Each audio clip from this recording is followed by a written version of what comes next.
Video में हम gyroscope और उसके जो इफेक्ट रहता है जायरोस्कोपिक इफेक्ट उसके बारे में डिस्कशन करेंगे। तो सबसे पहले हमको समझना पड़ेगा कि एक जब रोटर होता है जिसका कुछ मास रहता है उसकी वजह से उसका इनर्शिया रहता है।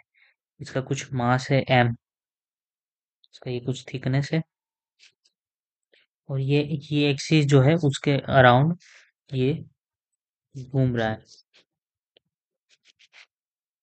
और इसका कुछ ओमेगा है, एंगुलर वेलोसिटी है इसका कुछ ओमेगा, जो कि रेडियन पर सेकंड में रहता है। अब देखिए हम जब कोई भी ये एरो बनाते हैं तो उसको अगर हम अपने फिंगर से पकड़ते हैं और जो थंब रहता है वो ये डायरेक्शन में अगर पॉइंट करता है तो हमको उसको ऐसे डिनोट करना है। मीन्स कि ये जो यहाँ पर है ये साइड पीछे की तरफ फिर ये आगे आ रहा है। तो ये अगर हम इसको पकड़ते हैं एक्सिस को ये डायरेक्शन में फिंगर से तो हमको ये डायरेक्शन में हमारा थंब मिलता है। तो इसका डायरेक्शन ये हो जाता है जब हम ऐसे करके एरो बनाते हैं ये डायरेक्शन। तो इसको अब यहाँ पर देखिए ओमेगा इसे बाहर की तरफ आ रहा है। तो इसको अगर हम अपने फिंगर से पकड़ते हैं तो इसका डायरेक्शन हमको मिलता है और ये रहता है ये डायरेक्शन। ठीक है, तो मैं यहाँ पर ये ओमेगा का डायरेक्शन बना देता हूँ और इतने से ये हमारा रोटर जो है वो घूम रहा है। हमारा रोटर का मास है m और इनर्शिया है I। अब ये एम आर स्क्वायर भी हो सकता है, M R square divide by 2 हो सकता है अगर डिस्क है तो, अगर रिंग है तो ये हो सकता है। तो ऐसा अलग अलग हमारा इनर्शिया हो सकते हैं। तो यहाँ पर इसका इनर्शिया है I और ये ओमेगा एंगुलर वेलोसिटी से घूम रहा है। अब अगर हम ये जो रोटर है उसको कोई भी डायरेक्शन में हम ऐसे घुमाए, कोई पर्टिकुलर एक एक्सिस ये हॉरिजॉन्टल प्लेन में हम घुमा रहे हैं इसको, तो जैसे ये लाइन वर्टिकल लाइन है, ठीक है, और ये इनसे परपेंडिकुलर है और दूसरी एक लाइन है जो इन दोनों से परपेंडिकुलर है। अभी हम जो रोटर है उसको हम वर्टिकल प्लेन में ये डायरेक्शन में यहाँ पर घुमाए और इस तरफ ले जाए, या फिर इसको ये डायरेक्शन में यहाँ पर ले आए हॉरिजॉन्टल प्लेन में। ठीक है, यहाँ पर ये भी परपेंडिकुलर है यहाँ से। तो ये जो मैं पर्टिकुलर हॉरिजॉन्टल प्लेन में घुमा रहे हैं हम उसको हम कोई ओमेगा पी एंगुलर वेलोसिटी से घुमा रहे हैं। ओमेगा पी इसलिए क्योंकि ये जो एक्सिस है वर्टिकल एक्सिस उसको हम बोलते हैं axis of precision, axis of precision. तो ये जो है ओमेगा पी से बाहर आके अंदर के डायरेक्शन में जा रहा है। इसको अगर हम पकड़ते हैं अपने फिंगर से ये एक्सिस को तो हमको जो एरो मिलता है वो अपवर्ड मिलता है। ओमेगा पी का जो डायरेक्शन है वो अपवर्ड है।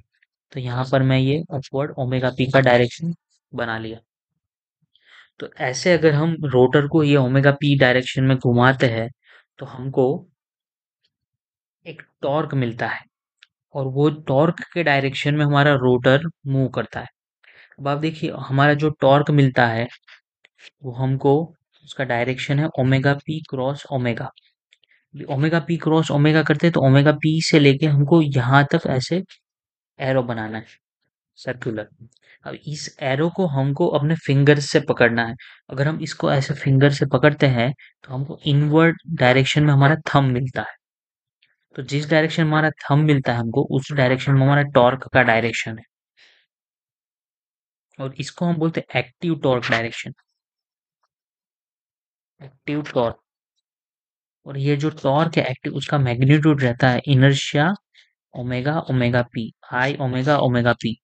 यहाँ पर आई है जो इनर्शिया है रोटर का, ओमेगा है रोटेशन ओमेगा ये रोटर का, और ओमेगा पी है रोटर का प्रिसीजन, मतलब किस डायरेक्शन में उसका सेंटर है, वो हम पूरे रोटर को हम किस डायरेक्शन में मूव करा रहे हैं।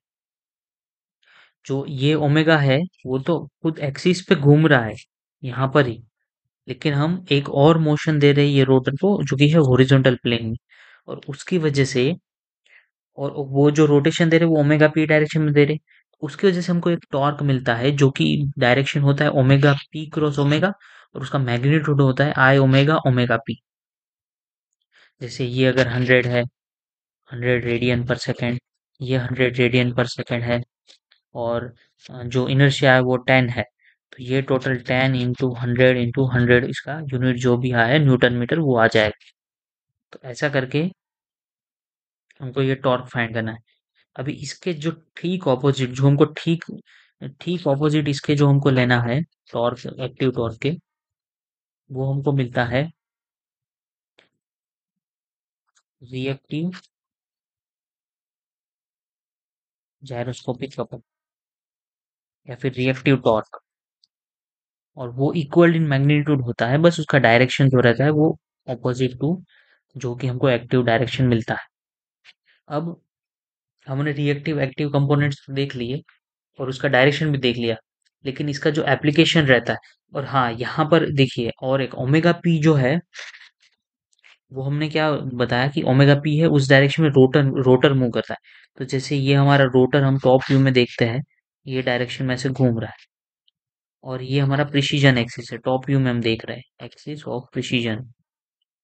अब हम इसको यहाँ से ऐसे ओमेगा पी से रोटर को घुमा रहे हैं, यहाँ से ये डायरेक्शन में घुमा रहे हैं।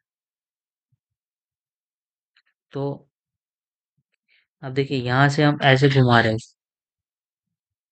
तो ये रोटर की जो वेलोसिटी रहेगी अपवर्ड डायरेक्शन में, यहाँ से ऐसे ये डायरेक्शन में जो वेलोसिटी रहेगी, और हम जो रेडियस, सेंटर से जो रेडियस आर से घुमा रहे हैं, तो ओमेगा पी का हम मैग्नीट्यूड फाइंड कर सकते हैं वी डिवाइडेड बाई आर। तो ये इतने रेडियस पे हम वी वेलोसिटी से अगर घुमा रहे हैं तो उसका ओमेगा पी हम निकाल सकते हैं वी डिवाइडेड बाई आर। तो इसको हम वीपी भी बोल सकते हैं, वेलोसिटी ऑफ प्रिसीजन। तो यहाँ से भी हमको निकालना हो सकता है। अब आप देखिए हम एरोप्लेन वगैरह में कैसे ये कंसेप्ट यूज होता है वो देखते हैं। जैसे ये मान लीजिए ये एरोप्लेन है, इसका ये टेल है, और ये फ्रंट में यहाँ पर नोज पे इसका रोटर है, जो फैन बोलते हैं वो इनर्शिया वाला आइटम है, जो भी रोटेटिंग है, जो भी रोटेटिंग पार्ट है वहां पे जायरोस्कोप कपल लगता है। अब यहाँ पे देखिए ये एक्सिस है, और मानते हैं कि यही डायरेक्शन में ओमेगा लग रहा है, मीन्स रोटर जो है हमारा ऐसे घूम रहा है, ये ऐसे करके बाहर की तरफ आ रहा है। तो ये डायरेक्शन में हमारा रोटर घूम रहा है। अब एक्सिस ऑफ प्रिसिजन जो रहेगा, या तो हम लेफ्ट राइट टर्न अगर लेंगे तो ऊपर हो जाएगा, क्योंकि ओमेगा पी अगर लेफ्ट और राइट टर्न ले रहे हैं हम, तो ओमेगा पी जो रहेगा ऊपर या नीचे के डायरेक्शन में रहेगा। हम यहाँ पर मानते हैं कि ऊपर की तरफ ओमेगा पी है, मतलब हमारा जो ये आ रहा है ऐसे इस डायरेक्शन में घूम रहा है, ये पीछे से आगे की तरफ आ रहा है, तो हमारा ओमेगा पी अपवर्ड हो जाएगा। तो अब यहाँ पर अगर हम अपवर्ड ओमेगा पी है और ये डायरेक्शन में ओमेगा है, तो आप बताइए कि यहाँ से हम एरो बनाएंगे इस तरफ, और इस एरो को अगर हम फिंगर से पकड़ते हैं तो ये एक आता है एरो इस तरफ, जो कि है एक्टिव टॉर्क। इसके ठीक ऑपोजिट रहता है हमारा रिएक्टिव टॉर्क। रिएक्टिव टॉर्क का एरो ये हो गया, यहाँ पर ये एरो हो गया इस डायरेक्शन में। अगर इस एरो को अगर हम पकड़ते हैं अपने फिंगर से, सॉरी थंब पॉइंट करते हैं एरो की तरफ और फिंगर से पकड़ते हैं, तो ये इस डायरेक्शन में से जा रहा है पीछे की तरफ ऐसे, ठीक है, आगे से लेके पीछे की तरफ जा रहा है। अभी प्लेन जो हमारा है उसमें भी हमको नोज से लेके ये डायरेक्शन में ऐसे ही बनाने का, जिस डायरेक्शन में रिएक्टिव टॉर्क आया। तो हमारा जो नोज है ऊपर की तरफ जाएगा, जो टेल है वो नीचे की तरफ जाएगा, क्योंकि रिएक्टिव रिएक्टिव टॉर्क के डायरेक्शन में हमारा प्लेन मूव करेगा। भले ही हमने यहाँ पर प्रिसीजन किया है लेफ्ट और राइट, तो हम अगर यहाँ से देखिए ये इस डायरेक्शन में हम जा रहे हैं, हम प्लेन को हॉरिजॉन्टल प्लेन में इस तरह घुमा रहे हैं। हम अगर प्लेन के डायरेक्शन में देखें, पीछे से टेल से देखें हम, तो प्लेन को हम लेफ्ट घुमा रहे हैं, क्योंकि प्लेन का लेफ्ट ये है, राइट ये है, तो हम लेफ्ट घुमा रहे हैं। लेकिन रोटर हमारा रोटेटिंग पार्ट है ना, इस वजह से हमारा जो प्रिसीजन हो रहा है वो प्रिसीजन हम लेफ्ट की तरफ जाना चाह रहे हैं, लेकिन हमारा नोज ऊपर उठ रहा है, यहाँ पे नोज ऊपर उठ रहा है और टेल नीचे जा रहा है। हम टर्न कराना चाह रहे हैं लेफ्ट की ओर, लेकिन हो रहा है कुछ और ही। नोज हमारा ऊपर जा रहा है, टेल हमारा नीचे जा रहा है। तो रोटर जो है रोटेटिंग इक्विपमेंट, उसकी वजह से ऐसे जायरोस्कोपिक इफेक्ट लगता है। तो इसके कारण अगर हमको प्लेन को अगर अप करना है नोज से, तो हम क्या करते हैं, हम लेफ्ट टर्न लेते हैं। क्योंकि जब लेफ्ट टर्न करा रहे हैं तभी प्लेन ऊपर उठ रहा है आगे से और पीछे से नीचे जा रहा है। तो हम जायरोस्कोपिक इफेक्ट का इस तरह से यूज करते हैं। बस हमको यहाँ पे है ना, सबसे पहले रोटर का हमको ओमेगा का डायरेक्शन देना है।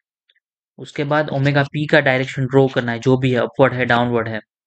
उसके बाद हमको एक्टिव टॉर्क का डायरेक्शन ढूंढना है, और उसके ठीक ऑपोजिट रिएक्टिव टॉर्क लेना है। जो रिएक्टिव टॉर्क आता है उसका जो डायरेक्शन है, ठीक है, उस डायरेक्शन में हमारा ऑब्जेक्ट मूव करेगा। क्योंकि जो रोटर रहेगा उसका जो ओमेगा रहता है,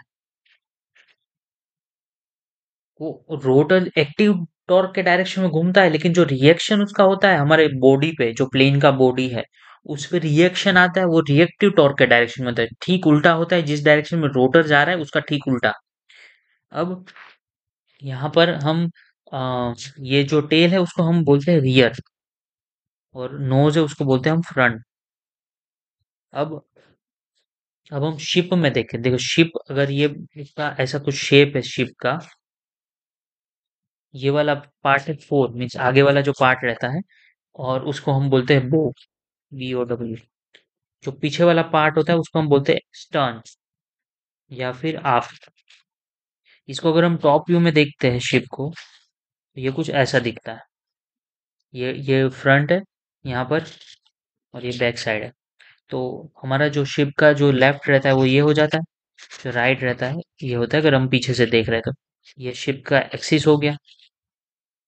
अब आप देखिए, अगर शिप ऐसे, ये जो पर्टिकुलर एक्सिस रहता है प्लेन के अंदर, यहाँ से अगर मैं ड्रॉ करूँ तो ऐसे, तो इसके अकॉर्डिंग फिर आगे पीछे हो रहा है ऐसे। तो जो आगे वाला पार्ट है वो या तो अप जा रहा है या तो डाउन जा रहा है, आगे और पीछे वाला पार्ट। तो इसमें हम इसको बोलते हैं पिचिंग। पिचिंग बोल सकते हैं, राइजिंग बोल सकते हैं, या फिर लोअरिंग बोल सकते हैं। ये तीनों एक ही है। ठीक है, हमारा रोटर कुछ यहाँ पर ऐसे ये डायरेक्शन में रहता है, उसको ये डायरेक्शन में घूमता है वो, मतलब ये एक्सिस पे।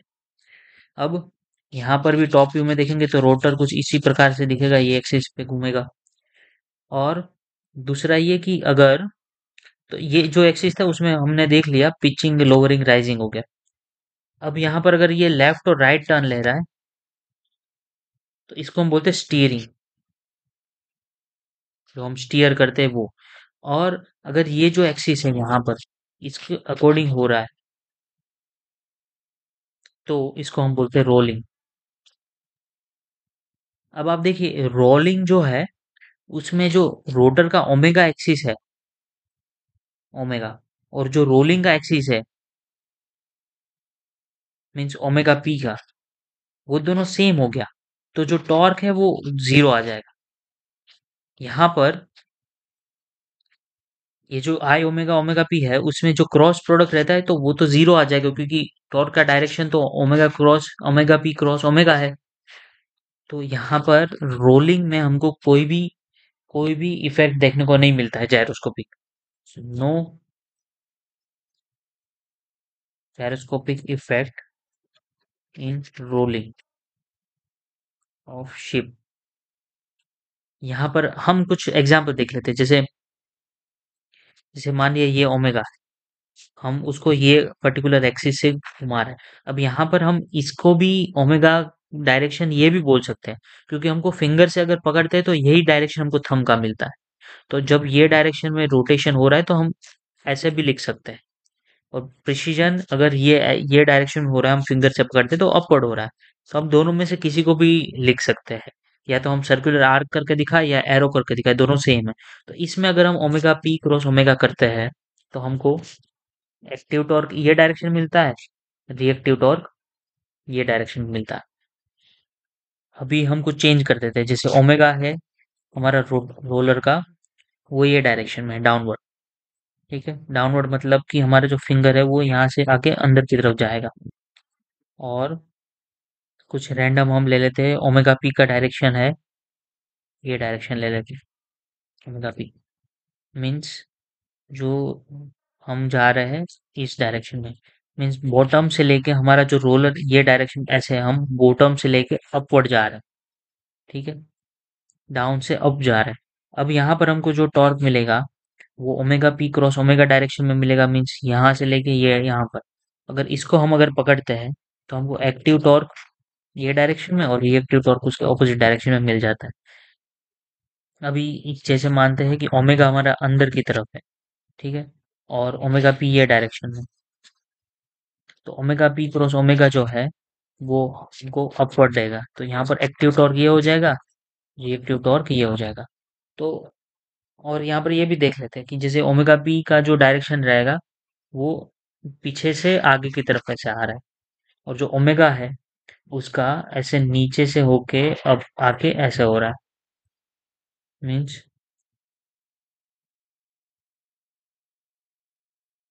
पीछे की तरफ से आगे की तरफ ऐसे आ रहा है।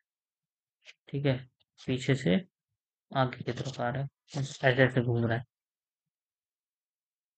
तो ऐसे कुछ डायरेक्शन करते हैं, मेन फॉर्मूला हमारा जो आ जाता है, torque equal to I omega omega P, और ओमेगा पी फाइंड करना है तो velocity of precession divided by radius. तो जैसे यहाँ पर हमारा रोटर है, तो कितने प्रिसीजन स्पीड से वेलोसिटी ऑफ प्रिसीजन और कितने रेडियस से वो हम इसको वेलोसिटी दे रहे हैं, तो उससे हमारा ओमेगा पी आ जाता है और ये यहाँ से टॉर्क आ जाता है।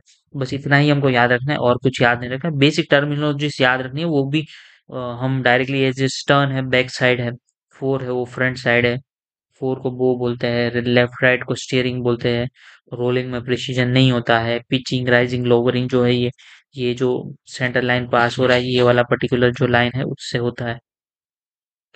और रिएक्टिव टॉर्क के डायरेक्शन में हमारा जो बॉडी है या बोट है वो मूव करता है। और जो जायरोस्कोपिक इफेक्ट है वो रोलर जो रहता है उसका जो इनर्शिया रहता है उसकी वजह से आता है। इतना ही कुछ फॉर्मूलाज है हमको याद रखना है, बेसिक कंसेप्ट हमको याद रखना है, उसके अलावा इतना कुछ और इम्पोर्टेंट है नहीं। So thank you for watching this video, see you in the next video.